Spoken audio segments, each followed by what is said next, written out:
Tasavvur qiling, 0 dan tuvan 30 gradus qahrdan sovuq. Teniniz to'nglayotidi, ammo yuragingizda dunyoni kuydirayotgandek bir o't bor. Bundan 30 yil burun dushman bizni bu millatning yoshlari tugidi. Ular zaharning, aroqning, g'aflatning quliga aylandi deb kulgandi. Ular bizni o'lik deb o'ylagandi. Ammo ular bilmaydiki, bu jimjitlik o'limning jimjitligi emas, balki portlash oldidagi yanardog'ning jimjitligidir. Qanday qilib bir kechida zahar chekkan qo'llar zolimga qarshi mush bo'lib tugildi? Qanday qilib o'yin tomosha deb yurgan yigitlar kepallarini o'z qo'li bilan kiyib zolimning oldiga chiqdi? Bu tarix kitoblaridagi oddiy hikoya emas. Bu ruhning qaytadan tirilishi. Agar sen bugun men kim, mening tomorimda kimning qini iqyotidi deb so'rasang, javobini mushu videodan topsan. 5 fevral faqat qonliq kunlar emas, u bizning izbosarlik kimligimiz. Tayyormi? Undaqda tarixning kulini pulab, ostidagi cho'g'ini bir ko'rib boqaylik.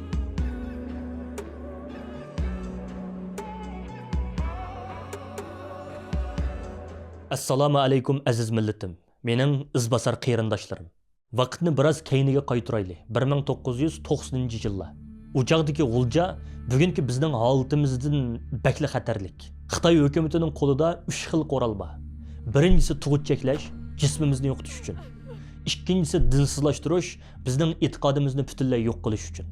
Uchinchisi eng razil qoral zaharlash. Ko'z oldingizga keltiring. Ko'chalarda oqtamaka, ya'ni heroin xuddi bozorlardagi shakardeklar oshkor setiladi. Aroqkashlik, zaboylik modati. Yoshlarning ko'zida nur yo'q, ko'nglida g'oya yo'q. Hammasining dadi birla. Bugunimni o'tkazib olsam, kayfimni surib olsam bo'ldi.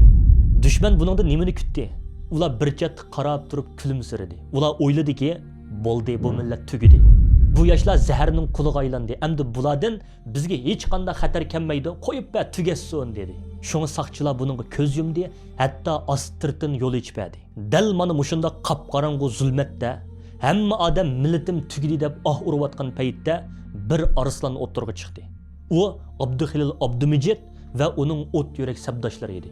Alloh ulardan rozi bo'lsin. Ularning boshqalardan farqi nima bilamsiz? Ular voy millatim tugashdiq deb yig'lab yurmadi. Ular masilning yiltizini topdi va shu yiltizga polti chapdi. Qarindishim, Abduxilil Abdumijid va uning sabdoshlarining eng dahshatli yeri nada bilamsiz? Ularning jasoratidimi? Yo'q, ularning ko'zida. Ularning masilning terisiga, tashqi ko'rinishiga emas, balki tomoriga, moyitiga qarag'anligida. Ular shu qorong'u kechida o'ltirib, o'zdirdan shuni so'rdi. Bizning yoshlarimiz zodi nimishga zahar chekadi?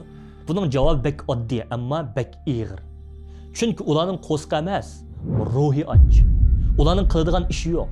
Ularning tava bo'lgan bir oilasi, bir jamoati yo'q. Yoshlarimiz yetim. Xo'sh, undaqda buningga diagnoz qo'yildi. Buning davosi nima? Masjidda o'ltirib olib, fukam zar harom, dozoq kirsa deb vaziyatishmi? Yo'q, bu islohotga yetarli emas. Ular tushundiki, faqat vaz islohotga yetarli bo'lmaydi. Yoshlarga tavallik tuyg'usi berish kerak. Ularni bir sistemaning ichiga, bir sapning ichiga ib kirish kerak. Shuning bilan ular nimani tanladi? Xalqimizning necha ming yillik xazinasi mashrabni tanladi. Nimishqa mashrab? Chunki mashrabda hamma narsa bor. Kulki bor, chaqchaq bor, muqam bor, sirdish bor, suhbat bor, qarindoshlik bor. Xitoy hukumati dastlabda bunga qarab, ha bular o'yin o'ynab yetibdi. Mayli o'ynasin. Siyosat bilan kari bo'lmasa bo'ldi deb o'yladi. Ammo Abduxilil Mijid mashrab degan bu koni qochining ichiga butunlay yangi inqilobiy bir sharbat qo'ydi. Bu yerga diqqat qilinglar. Izbosarlar, bu aql o'yini. Ular qanday qildi? Birinchi qadam ko'rik soldi. Ular men ustoz deb o'zining so'rovlaridan qopmaydi o'ltirmadi. Ular yoshlar orasiga top maydoniga tushdi. G'uljining har bir ko'chasida, har bir mahallasida futbol komandalari qurildi. Kalifkam top o'ynayli dedi. Top maydoni ularning yoshlarni tutadigan dastlabki to'riga aylandi. Shu top orqali kimning yigitligi bor, kimning rahbarlik iqtidori bor, kimning notiqlik iqtidori bor, kimga yordamga muhtoj, hammasini olqindek tonib bildi. Ikkinchi qadamda yuragini titritish, eritish. Top o'ynab yerib kelgan yoki ko'chada harak ichib yurgan yoshlarni mashrabga akilib yig'di. Mashrab qizidi. Naqshi usul, kulka, chaqchaq. birdilli chiroq o'chdi, musiqa to'xtadi, zulmat qorong'ulikda faqat birli ovoz, Qur'on sadosi yangradi. Andin Abduxilil Mijit yoki boshqa notiqlar o'tirg'i chiqib, vatanning qon yig'layotgan tuproqini, millatning xorligini so'zladi. Ularning so'zlari xuddi xanjardek yoshlarning g'aflat bosgan yuragiga sanjildi. Birodar, sening onang seni mushunda xor bo'lsin deb tuqqanmi? Sen qachongacha dushmanning kulkisi, do'stning yig'isi bo'pli o'tsa, bu savollar tosh yuraklarni ertatdi. Shu kechalarda necha minglagan yoshlarning yuzi ko'z yoshi bilan yuyildi.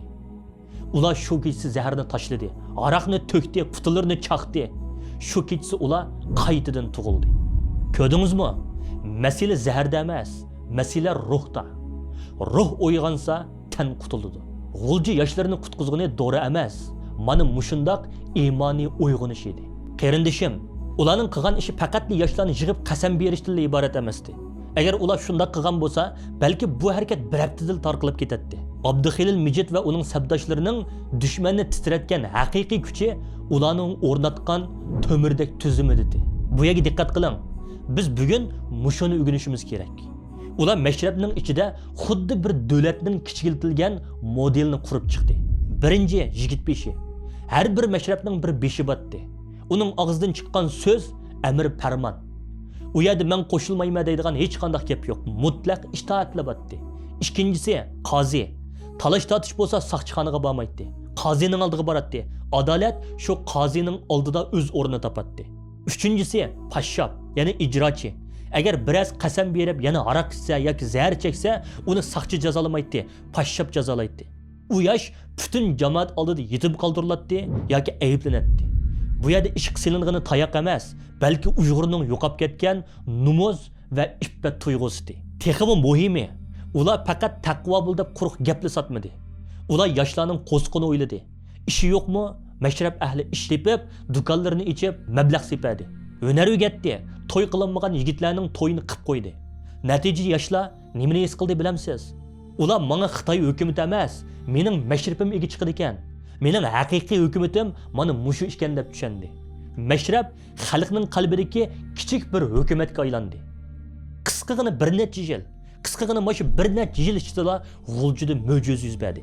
Aroq do'konlari butunlay vayron bo'ldi. Diskoxonalar taqaldi.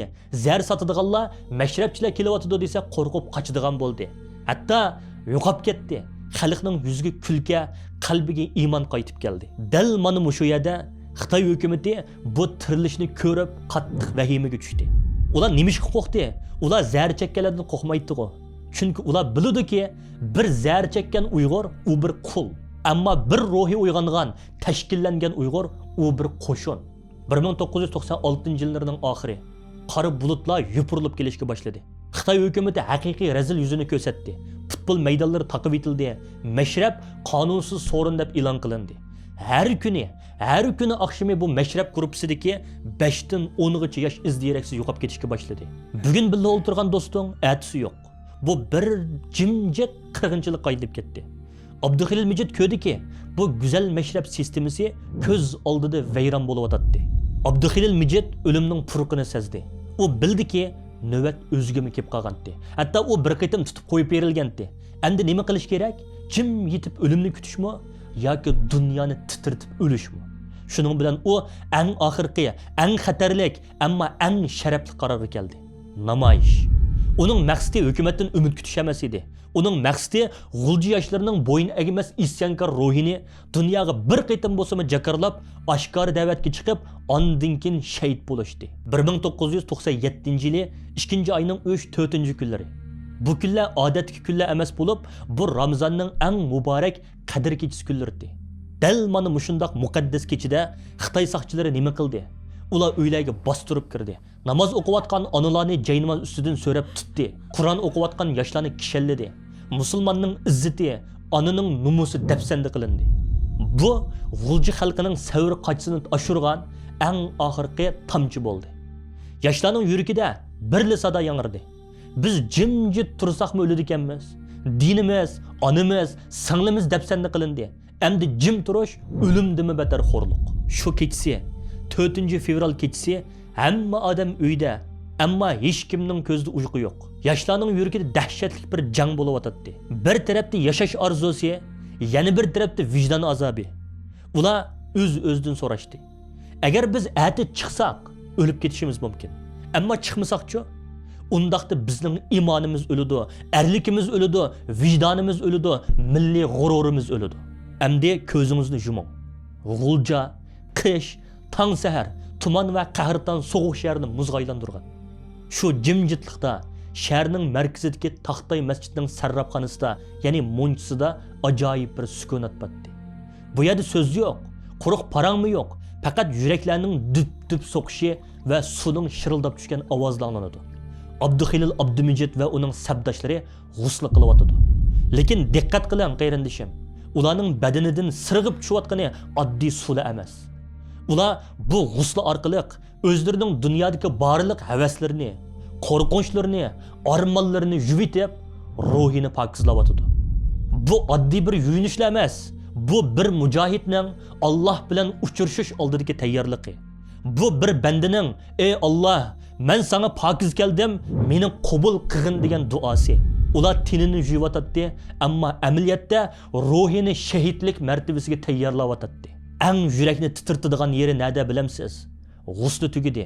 Ular odatdagi ish kiyimlarini kiymadi. Ular yenida ip kirgan, qip-qizil qonga bo'ylashga tayyorlangan oppoq kepalliklarni badaniga o'radi. Tasavvur qiling, tirik odam sapmisoq o'z qo'li bilan o'zining kepalliklarini kiyyotdi. Bu nima deganlik? Bu men bugun uydan chiqdim, endi dunyoga qaytmayman deganlik. Ular uydan chiqishdan burunla bolalarini, ayolini, issiq uyini, ota-onasini ko'ngilda dafn qilib, faqat va faqat Allohning roziligini tanlab bo'lgandi. Ondan ular shu oq kepallarning ustiga choponlarini kiyib, masjiddan chiqishga boshladi. Masjid darvozadan chiqqan shu bir turkum tirik shahidlarga ko'chalardan minglagan yoshlar qo'shildi. Ularning qo'lida tosh yo'q, tayoq yo'q, qo'ral yo'q. Ammo ularning ko'kirkida atom bombasidan kuchli bir iymon bor. Ularning badanida o'limdan qo'rqmaydigan bir kepallik bor. G'ulji ko'chalarda faqat birli sada, osmonni yarg'udek bir sada yangraydi. Allohu akbar, Allohu akbar. Tutqunlar qo'yib berilsin. Biz insoniy haqqimizni talab qilamiz. Mana bu zolim hukumatni titratgan kuch. Dushman ularning qo'ldagi quruq mushton qo'rqmadi, balki ularning kiygan kepalligidan, ko'zdirdagi o'limga tayyor bo'lgan hayvisdan qo'rqdi. Tushdan keyin soat 2-3 atrofi vaziyat tuyuqsiz o'zgardi. Xitoy hukumati suhbatlashni rad qildi. Ularning javobi nima bo'ldi bilamsiz?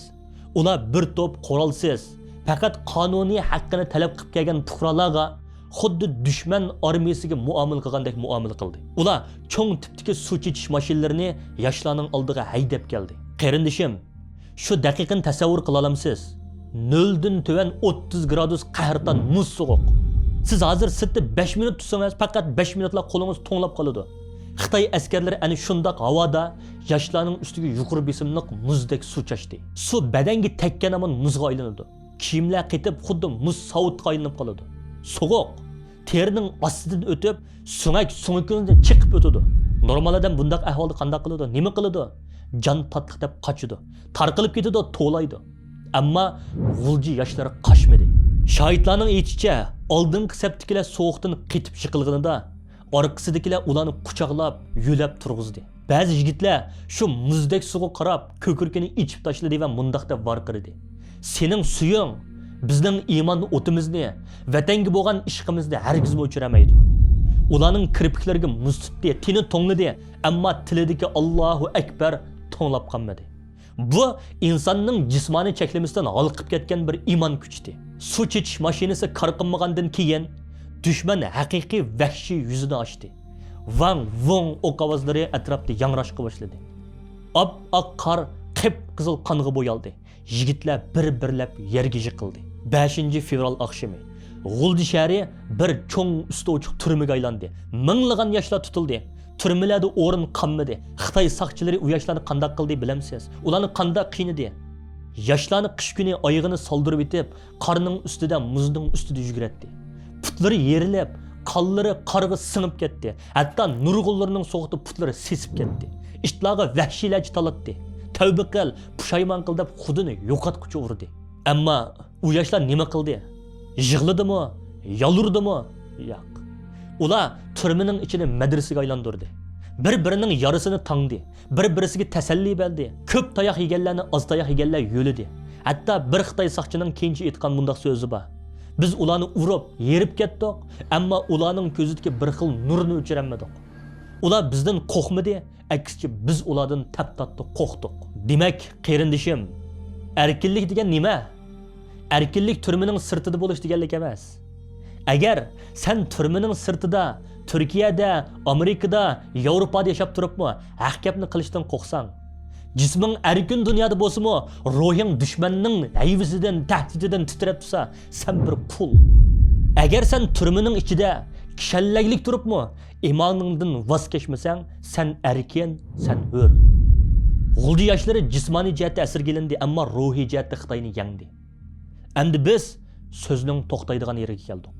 Turmalarda minglagan yoshlar xorlandi, doğru berib aqlidan adashtirildi, lekin dushman eng baq qo'qqan shu mashrab harakatining yuragi bo'lgan bir odam batdi. U Abduxilil Abdumijid. Xitoylar uni g'uljidan yiroqlashtirib, chapchal turmasining eng qorong'u, eng vahshiy kameriga soladi. Nimishqa? Chunki uning vujudidagi jasoratdan hatto turmaning tosh tomlarini titraydi. U tutilib 2000-yilga qadar uningga sot ichilmadi. Hukm o'qilmadi. Xitoyning maqsadi uni o'ldirish emas, uni bo'ysundirishdi. Jallodlar uning nimjon, chala o'lik bo'lib qolgan badaniga qarab, har kuni birli savolni so'raydi. Xitoyning qonunini idrob qilamsa, bizga bosh ag, qilmishingga pushaymon qil. Ammo har qitim shu qonga bo'yalgan lavladan birli javob chiqadi. Men faqat Allohning qonunini idrob qilaman. Uningdan boshqa hech qanday qonunini idrob qilish yaratgan Rabbimga sherik keltirgan bo'ladi. Allah bizga faqat bir nili tushirdi. Men faqat shuning qilib bo'ysunaman. Dushman g'azabdan chidimidi. Qiyin qistoqni hassilab kuchaytdi. Ularning barliq maqsadi uning og'zidan taslim bo'ldi. Men qilganlarimga pushaymon qildim, xato qildim degan shu bir eg'iz so'zni ilishdi. Shu paytda tarixda ko'rilib boqmagan bir ish yuz berdi. Abduxilil Mijid o'yladi. Bu tan ojiz. Balkim bak og'rib ketsa, ongsiz holatda bo'lsa-mu Rabbimga osiylik qiladigan biror so'zni aytib qo'yamanmi? U o'zining irodasi kishinatdi, ammo ojiz tenidan ansirdi. Shuning bilan xalqimiz orasidagi ishonchli rivoyatlar qaraganda, bu 30 yoshlik o'g'lan o'zining Alloh bir degan shu muqaddas e'tiqodiga xoinlik qilib qo'ymaslik uchun turmada o'z tishlari bilan o'zining tilini chaynab uzvatdi. Anladingizmi, qarindishim? Ular gap qildirish uchun qiynadi. U bo'lsa gap qilib qo'ymaslik uchun o'zining tilini qurbon qildi. Dunyoda buningdimi o'ta iroda, buningdimi o'ta sadoqat bormi? Oxirida u bir oy ochlik e'lon qilib, Rabbining huzuriga shahid bo'lib ketdi. U ketganda amdili 30 yoshda. Ammo u bizga 3000 yilga yetkirak bir dostonni, ruhiy jihatda taslim bo'lmaslikning qandoq bo'ladiganligini qon bilan yezib qoldi. Oxirida Abduxilil Abdumijid shahid bo'lishdan burun zindonning tosh tomlari orasidan onasiga va butkul millatga va biz yoshlarga shu bir eg'iz so'zni qoldirib ketdi. Bu so'zni anglaganingizda balkim yuragingiz pari-pari bo'lib ketishi mumkin, lekin diqqat qiling, bu so'zda hech pushaymon yo'q. Qiynalib ketdim degan ahu zarlanish faryodmi yo'q. U mundaq dedi: "Apa, mening orqamdan yig'lamanglar. Menga atab nazarmi qilmanglar. Chunki men bu yo'lga manganda yo'lning oxirida o'lim borligini bilib manganman." Qarindishim, bu gapning ma'nosini tushundingizmi? Bu nima deganlik bilamsiz? Bu men aldanmadim, men tanladim deganlik. Bu men bu o'tqa majburiy ishtirilmadim, men bu o'tqa o'zim kuyish uchun sakirdim deganlik. Bu mening o'limim bir fojia emas, balki bir g'alba, bir natija deganlik. Odatda odam o'lsa yig'laymiz, nazar chiroq qilamiz, ammo u yig'lamanglar dedi. Chunki qahramonlar shahid bo'lganda yig'laydigan payt emas, balki bayroqni ularning qo'lidan oladigan payt. Xo'sh, izbosar. U tilini chaynadi, ammo iymonini chaylamadi. Xitoy o'yladi, bo'ldi, bularni qirib tugatdik, ya'ni ostiga ko'mib etdik, endi Uyg'urlar qayta bosh ko'taramaydi. Xitoy shundoq o'yladi, ammo ular qaysi chotni xato so'qdi? Izbosarlar, ular bir urug'di. Xitoy ularni tuproqqa ko'mdik deb o'yladi, ammo bilmaydiki ularni teridi. Shu g'ulji qirg'inchiligidan keyin nima bo'ldi? Uyg'urlarning g'azabi texmi kuchaydi. Shu voqeadan keyin minglagan yoshlar bu vatan bizning, biz to'xtamasligimiz kerak deb dunyoning har qaysi joylariga hijrat qildi. Bugungi kunda muhojiratga da'vo shularning to'kilgan qonlari tufayli ko'klidi, yashnidi, yashardi. Agar siz bugun mushu videoni ko'rayotgan bo'lsangiz, agar yuragingizda men millatim uchun bir ish qilishim kerakkan degan kichikkina o't yongan bo'lsa, yolqinjigan bo'lsa, bilib qo'yingki, bu 5-fevral shahidlarining sizga qoldirgan mirosi. Biz ularning jasadini ko'rdik, ammo ularning ruhi hozir sizning teningizda. Ularning qini sizning to'miringizda. Endi ko'zimga qarab turib javob bering. Bugungi kunda bizga sovuqda suv ichilmadi. Bizga qarda yalang'och yugurish jazosi berilmadi. Hech kim texi bizdan jon talab qilmadi. Faqat azroq tirishchanlik talab qildi. Ular jinini berdi, siz vaqtingizni bera olamsiz. Ular qinini berdi, siz mol dunyoingizni, ilmingizni millat uchun sarf qila olamsiz. Ular zolimning oldida haqiqatni jakarladi. Siz hur dunyoda turib, haqiqatni qo'rqmay, titirmasdan so'zlay olamsiz. Mening izbosar qarindishim, shahid bo'lgan akangizning qo'ldan tushib ketgan bayroq hozir sizning putingizning oldida turibdi. Dasturing, uni qo'lingizga iling va bu yo'lni davomlashtiring. Chunki tarixni tomoshabinlar emas, balki maydonga tushganlar yozadi. Allohga omonat.